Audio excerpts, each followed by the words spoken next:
आणि राहुल गांधी साहेबांनी जसं UMच्या विरोधात आवाज उचललाय, काँग्रेस पक्षाने उचललाय, तसंच आम्ही भारताचे एक नागरिक आणि आपण म्हणतो ना की कर्तव्य दक्ष नागरिकामध्ये आम्ही मोडतोय. आम्ही समाजसेवा करणारे माणसं, आम्हाला कुठलाही राजकीय आमचा हेतू नव्हे.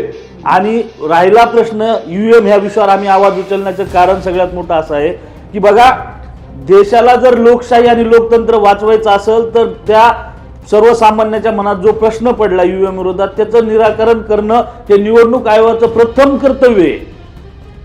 हे कुठल्या पक्षाला टार्गेट करण्यासाठी किंवा कोणावर आरोप करण्यासाठी नाही. तुम्ही आणि मी एक सर्वसामान्य माणूस आहोत आणि मी मतदान कोणाला केलंय याची शाश्वती मला होत नाहीये. मी बटन दाबलंय, पण ते बटन दाबल्यानंतर ते मतदान मी ज्याच्यासाठी दाबलंय योग्य उमेदवारासाठी त्याच्यासाठीच आहे का?